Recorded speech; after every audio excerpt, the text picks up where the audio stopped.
बरेजा गांव के सारे नागरिक जो यहाँ उपस्थित हैं, इस महाविद्यालय के शिक्षक शिक्षिकाएं, खासकर विद्यार्थी, मैं आपके धैर्य की सराहना करता हूं कि सुबह से अभी स्कूल बंद होने का समय है, आप धैर्यपूर्वक बैठे।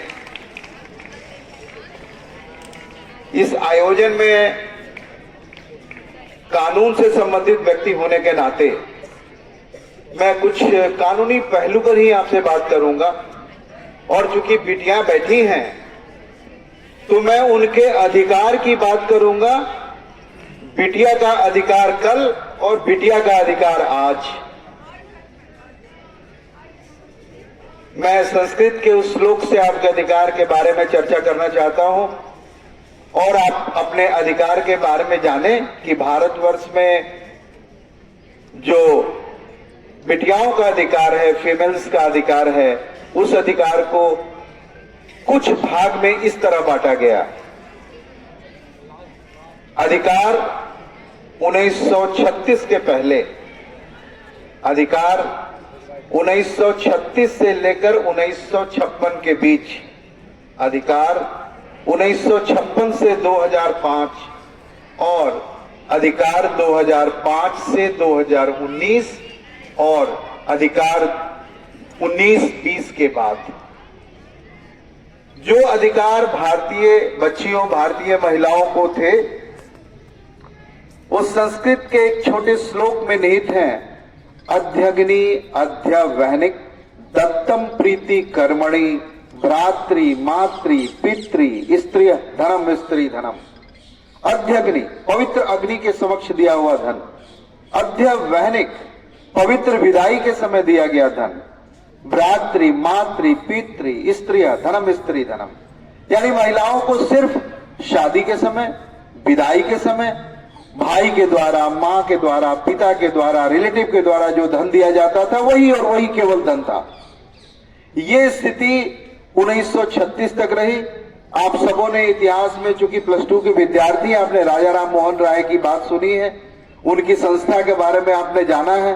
भारतवर्ष में उन्होंने सती प्रथा को खत्म किया था, और जब उन्होंने अंग्रेजों से कहा कि मैं सती प्रथा खत्म करना चाहता हूं, तो अंग्रेजों ने कहा कि साहब, महिलाओं को अगर अधिकार संबंधी कानून आपने नहीं दिया तो सती प्रथा खत्म करा के क्या करेंगे।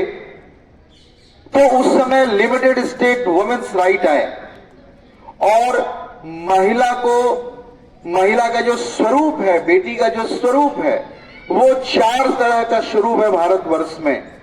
पुत्री का स्वरूप 1, मां का स्वरूप 2, पत्नी का स्वरूप 3 और चौथा बहन का स्वरूप। तो ये जो 4 स्वरूप हैं, इस चारों स्वरूपों में किसी स्वरूप में 1936 के पहले कोई मान्यता नहीं थी।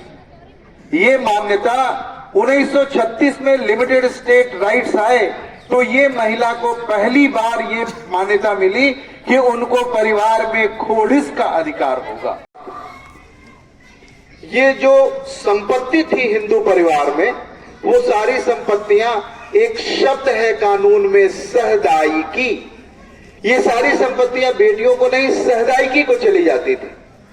लेकिन जब 1956 में कानून आया तो बेटियों को अधिकार मिले, मां के रूप में, पत्नी के रूप में, बेटी के रूप में, लेकिन तीनों रूप में उसे पूर्ण अधिकार तो मिले। लेकिन वो अधिकार उसे मिले केवल और केवल बेटी के रूप में पिता की मृत्यु के बाद, मां के रूप में बेटे की मृत्यु के बाद, पत्नी के रूप में पति की मृत्यु के बाद।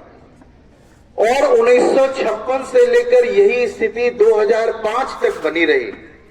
2005 में कानून में फिर से बदलाव आया और उस बदलाव ने जो मां का अधिकार था, जो पत्नी का अधिकार था, उसको तो नहीं बदला, लेकिन बेटी के अधिकार को पूरी तरह बदल दिया। लेकिन माननीय सर्वोच्च न्यायालय और उच्च न्यायालय के आदेश ने उसमें एक शर्त रख दी। वो शर्त ये रखी गई कि यदि उस तिथि को, जिस तिथि को ये कानून लागू हुआ, अगर उस तिथि को परिवार में बंटवारा हो चुका है तो बेटी को अधिकार नहीं मिलेगा, लेकिन अगर बंटवारा नहीं हुआ तभी उसको अधिकार मिलेगा। लेकिन ये माननीय न्यायालय, सर्वोच्च न्यायालय के जो निर्णय थे, उच्च न्यायालय के निर्णय थे, ये निर्णय बाद में आकर धीरे धीरे शिथिल हुए और 2019-20 में विनीता कुमारी बनाम राकेश कुमार के केस में, नेट पर सारे जजमेंट्स अवेलेबल है, आप चाहे तो पढ़ भी सकते हैं। उस जजमेंट में यह हुआ कि आज के उस जजमेंट ने भारतीय बेटियों को, अब सब बेटियां बैठी हैं, आज के डेट में कानूनन बेटा और बेटी का फर्क खत्म हो चुका है। ये बात आप जान लें कि 2005 के कानून से, जिसकी व्याख्या 2019-20 में माननीय सर्वोच्च न्यायालय ने की, भारतवर्ष में बेटे और बेटियों में अंतर सिर्फ और सिर्फ बायोलॉजिकल है, कानूनी कोई अंतर नहीं है। आप घर के बेटे हैं और मुझे खुशी है कि आप सब इतनी भारी संख्या में उपस्थित हैं और इससे अच्छा अवसर मेरे लिए हो नहीं सकता कि मैं आपके अधिकार के बारे में आपको बताऊं। और आप सबसे अनुरोध है कि ज्ञान और अनुभव, इसका कोई अल्टरनेट होता नहीं, इसलिए आप जितना पढ़ेंगी, जितना अनुभव होगा कार्य करने का, उतना आगे बढ़ेंगी। इसी बात के साथ मैं विराम देता हूं। धन्यवाद।